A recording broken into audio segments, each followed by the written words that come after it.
कश्मीर में एक बहुत बड़ा मुद्दा है जिसको लेकर चर्चा होनी चाहिए, जो कि हो नहीं रही। इस वक्त बिल चल रहा है और उसी बिलों की अगर माने तो कहीं ना कहीं लोगों के साथ धोखेबाजी और इनको वर्गलाया भी जा रहा है। मैं बात कर रहा हूं रिजर्वेशन पॉलिसी को लेकर। कुछ वक्त तक ये मामला बड़े पैमाने पे गया था, जिसमें आगा सईद रोल्ला की बात करें, इल्तिजा मुफ्ती की बात करें, वहीदुर रहमान पर्रा की बात करें, या फिर मुख्तलिफ ऐसे सियासतदान हैं, इन्होंने एक बहुत बड़ी पहल शुरू की थी और एक बहुत बड़ा प्रोटेस्ट जो है सीएम के दफ्तर के बाहर दिखा था। उसके बाद आज की माने तो आज के वक्त में क्या कुछ इसमें कहीं ना कहीं बदलाव आया है, या फिर किस तरीके से जो है इसके बारे में बात हो रही है, या फिर इसके बारे में बात जो कमेटी बिठाई है वो कहां तक पहुंची है, इसके बारे में कोई आपको खबर नहीं होगी।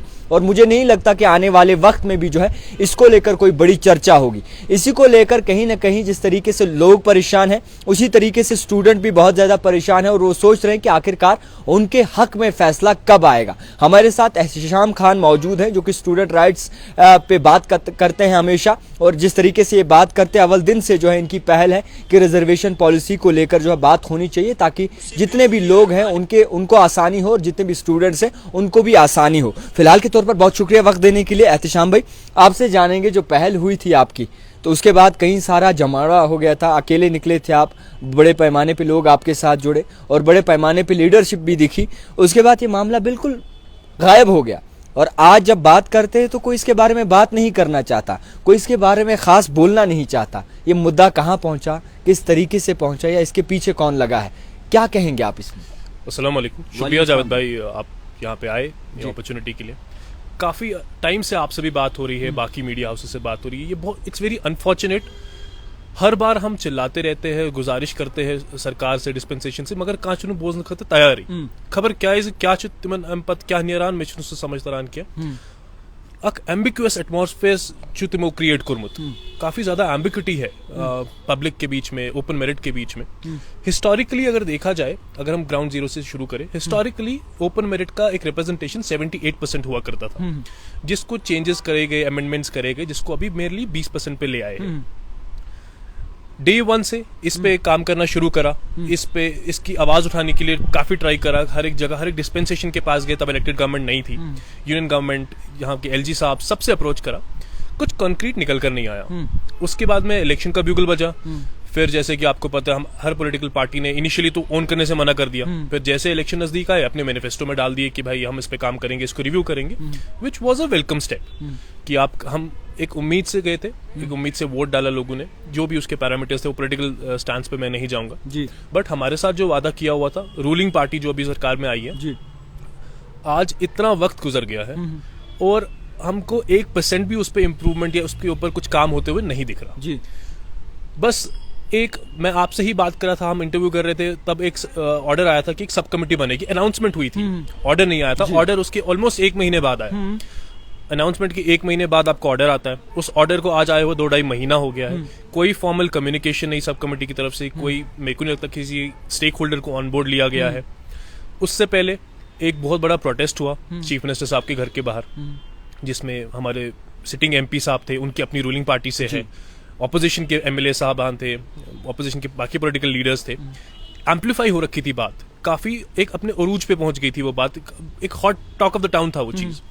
लेकिन उसके बाद भी हम ये तवक्को कर रहे थे कि कुछ ना कुछ कंक्रीट निकल कर आएगा, may be now they will start taking it very seriously. बिल्कुल, but the unfortunate part, a few people were hand picked, वो अंदर गए, उनका किस बेसिस पे अंदर गए, merit is still unknown, but चलो ठीक है, कोई भी जाए, मेरा पहले से ये रहा है, कोई भी इस चीज को एडवोकेट करे, कोई भी इसका नतीजा लेकर आए, I have my conscious clear that I started it and it is a bigger cause. ये एहतशाम का कुछ पर्सनल इशू नहीं है, जावेद साहब का पर्सनल इशू नहीं है, ये एक बहुत बड़ी पॉपुलेशन का एक सवाल है, और इसमें सिर्फ जनरल कैटेगरी विक्टिमाइज नहीं हो रही।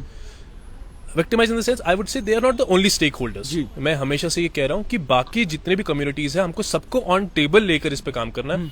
मेरा डिमांड कभी नहीं रहा है कि आप सबसे छीनकर हमको दे दो या ओपन मेरिट को दे दो, मेरा हमेशा से रहा है कि रैशनलाइज करो, जितना जिसका हक है उसको हक के हिसाब से दीजिए। लेकिन पिछले कुछ टाइम में जो ये अमेंडमेंट्स हुई है रूल के अंदर, ये एक कॉन्ट्रडिक्टरी है, इसने काफी एक सेटबैक दिया है to the equality principle of equal opportunities. उसको एक बैक सीट पे बिठा के रख दिया है कि अगर आपकी जो हमारे लेटेस्ट सेंसस है उसके हिसाब से जनरल कैटेगरी की परसेंटेज 70% है, उनको आपने मेनली 20% भी नहीं है, उससे भी कम है, ईडब्ल्यूएस वगैरह सब कट जाता है, हॉरिजॉन्टल कट जाता है। तो उस टाइम पे इलेक्शन से पहले यही रूलिंग पार्टी हमसे वादा कर रही थी कि आप हमको वोट दो, you get us into power and हम इस पॉलिसी को रिव्यू करेंगे। But the most unfortunate part is आए दिन पोस्ट्स आउट हो रहे, कल भी रिक्रूटमेंट के लिए पोस्ट्स आउट हुए हैं, और वो भी उसी रिजर्वेशन पॉलिसी के बेसिस पे हुए हैं जिसको यही सरकार ने वादा करा था कि मैं रिव्यू करूंगा। कैसा जस्टिफिकेशन है ये इनके अपने वादों का, ये हमारी समझ से बाहर है। And the more over the important part is ये लोग इसको शायद सीरियसली ले भी नहीं रहे। मैं भी चेयरपर्सन मैडम से मिला, शी वॉज कॉर्डल, बात सुनी, मैंने एक ड्राफ्ट सबमिट करा, बाकी भी कुछ लोग मिले, उन्होंने ड्राफ्ट सबमिट करा, बट उस चीज के ऊपर आप लोग कार्यवाही क्या कर रहे हैं? जब से आपकी सब कमेटी बनी है, एक ऑफिशियल वर्ड तक पब्लिक डोमेन में नहीं आया। बिल्कुल। जो लोग चीफ मिनिस्टर साहब से मिलने गए प्रोटेस्ट के टाइम पे, एक ऑफिशियल डॉक्यूमेंट बाहर नहीं आया। वो तो ये बोला गया कि इनफॉर्मल मीट था। जी, मैं दोबारा बोल रहा हूँ, उनको वहां पे भेजने का merit, I have zero clue कि किस मेरिट के बेसिस पे अंदर गए थे, बट एज अ रिप्रेजेंटेटिव अगर वो अंदर गए थे, एक एम्बिग्यूअस एटमॉस्फेयर तब से लेकर अभी तक चल रहा है, और अभी उस पे अनसर्टेनिटीज और भी ज्यादा बढ़ गई है। बताया जा रहा है कि एक बिल भी सामने लाया गया है रिजर्वेशन को लेकर और रैशनलिज्म को लेकर, इसको क्या कहेंगे आप? देखिए, यही एम्बिग्यूअस सिचुएशन में जो आपको बोला था, मैं यही इस बात पे आपने खुद ही पिन पॉइंट कर दिया। मेरी कोई प्रॉब्लम है और मैं घर पे बैठकर या फिर कुछ अपने ग्रुप में बैठकर एक बिल ड्राफ्ट करके मार्केट में ले आता हूँ कि हम इसको, इफ द इंटेंट इज कि मैं इसको सिंसियरली करूं, then I respect the intent, but the course is गलत, इट्स वेरी रॉन्ग। आप अगर रिजर्वेशन रूल्स को पढ़े, रिजर्वेशन एक्ट को पढ़े, 2004 के इस एक्ट को, under section 23 it clearly states that a government can amend the rules by a simple formal executive order. जिस चीज को इस्तेमाल करके, जिस रूल को, मतलब सेक्शन को इन्वोक करके एलजी साहब ने 2020 में एक एसआरओ इशू करा 127, 2024 में एसआरओ इशू करा 176, जिसको लेकर ये चेंजेस करी गई। अगर ये एक सिंपल एग्जीक्यूटिव ऑर्डर से हो सकता है, तो ये मेरे को एक डिलेइंग टैक्टिक लग रहा है सरकार का। एंड मोर ओवर, जो खुद को रिप्रेजेंटेटिव या लीडर बोल रहे हैं, वो रिप्रेजेंटेटिव भी नहीं खुद को बोल रहे, वो खुद को बोल रहे हम ही लीडर है। एक ऑनलाइन एक ऑर्गेनाइजेशन फ्लोट करके या दो ऑर्गेनाइजेशन फ्लोट करके पहले ट्वीट गेम खेल रहे, आपस में लड़ते रह रहे। अब उसमें आज तक मैं कभी कुछ नहीं बोला, क्योंकि सबका अपना एक प्रोरोगेटिव है, सब डेमोक्रेसी में रह रहे हैं, सब अपने अपने एंड से अगर कर रहे हैं तो अच्छी बात। मैंने लास्ट टाइम भी आपसे बात करी, अगर किसी का भी पुश सही दिशा में चला जाता है तो it's a good thing for us. At the end of the day हमको चाहिए कि हमारी बात की सुनवाई हो, जो हम चाह रहे हैं उस पर कुछ एक्शन हो, वो कोई भी करे। बट अभी उनने लोगों को कंफ्यूज करना शुरू कर दिया कि मैं, जनाब, जर्नलिस्ट का कितना पुराना इशू था प्रेस क्लब का। बिल्कुल। आप लोग भी एक बिल ले आते, ठीक है, हमारी सड़कों की हालत देखो, फिर हम भी एक बिल ले आएंगे कि हमारी सड़कें ठीक करो। हर चीज में लेजिस्लेटिव इन्वॉल्वमेंट नहीं चाहिए होता, एक नियम होता है, एक नियम, एक ड्यू कोर्स ऑफ एक्शन होता है। ऑलरेडी ये इशू को गड्ढे में डाल दिया है एक हिसाब से, क्योंकि ये और सब जुडियस भी हो रखा है, सब जुडियस है। अब गवर्नमेंट ने एक सब कमेटी फ्रेम करी है, 6 महीने का टाइम मांगा है। आप उनको मिलके आए चीफ मिनिस्टर से, अगर उनने अंदर आपको बोला कि 6 महीने का टाइम सब कमेटी को दो, then what is the fun of getting this bill? And उसके बाद में मेरे को पता नहीं, I don't know the intent, but एक एमएलए साहब का भी अब आया कि वो प्राइवेट मेंबर्स बिल इस पे टेबल करेंगे असेंबली में, which is completely unnecessary. With all due respect to the member legislative assembly, it is unnecessary. इसकी कोई लीगैलिटी मेरे को नहीं दिख रही, कॉन्क्रीट लीगैलिटी मेरे को नहीं दिख रही कि ये जरूरत ही नहीं है। अगर आप ऑलरेडी 2 डायरेक्शंस में इस पे काम कर रहे हैं, सब जुडिस, आपके अपने चीफ मिनिस्टर बोल रहे हैं कि द इशू इज सब जुडिस। उनसे तो कितने इंटरव्यूज में पूछा गया कि आप रिजर्वेशन को लेकर क्या बात करें। अब तो उनके पास एकदम सेफ गार्डेड वो आ गया है स्फीयर, सब जुडिस है, मैं कुछ नहीं बोलूंगा, मैं बोलूंगा तो लगेगा कि he is influencing the sub committee. Okay, उसके बाद में सब कमेटी बनी हुई है, सब कमेटी ने किया कुछ नहीं पिछले 3 महीने में, वो फिर आपको पता होता, मेरे को पता होता, वो शायद अपने ख्यालों में कुछ कर रहे हो, अभी तक ऑन ग्राउंड तो कुछ नहीं मिला। वही रूलिंग पार्टी के एमएलए जिनके चीफ मिनिस्टर बोल रहे हैं कि सब जुडिस है, and we have very little room to play. उन्होंने बीबीसी के एक इंटरव्यू में, ये पॉडकास्ट में ये चीज बोली थी। उन्हीं के एमएलए साहब एक बिल लेकर आ रहे हैं, अब वो अपनी पार्टी के अगेंस्ट ला रहे हैं या फिर they're all hand in glove, I have no clue. But जितना मैं, जिस एंगल से मैं देख पा रहा हूँ, जिस एंगल से हमने बाकी लोगों ने जो अपने साथ जो सेम सोच रखने वाले लोग हैं, ये मैसेज पकान गोडनिक दोपड़ी या जिनके इनपुट्स आ रहे हैं मेरे पास में पहले दिन से, तिम ची ये वनान कि यह सच डिलेइंग टैक्टिक आक इसने रिक्वायर्ड किया, एमिशन कहीं तो जरूरत की तो ये न्यूसाक बिल असेंबली में, वो भी देख लो आप, प्राइवेट मेंबर्स बिल 8 अप्रैल को टेबल होगी, रिजेक्ट होगी, पास अगर हो गई, एलजी साहब रिजेक्ट कर देंगे गई रद्दी की टोकरी में।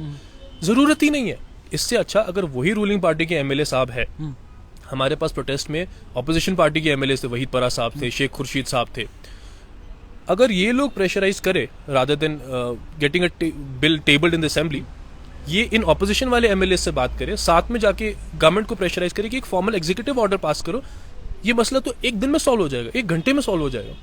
इसको इतना गोल गोल घुमाने का कोई मतलब नहीं निकलता। They are just confusing the people and maybe ये जो हमारे सेल्फ प्रोक्लेम्ड लीडर्स है, अभी तक मेरे को बोलना नहीं चाहिए, ऐसी बात हो रही है कि आपस में लड़ने वाली बात है, लेकिन इनने इस कगार तक इसको पहुंचा दिया है कि now they might it seems to me they are taking their personal benefits out of personal interest. किसी को नाम चाहिए, किसी को दिखना है, कुछ भी हो। मैं हर बार बोलता रह रहा हूँ, आपसे भी बात करता रहा हूँ, ये इशू हमारी पर्सनल इंटरेस्ट से बहुत ऊपर है।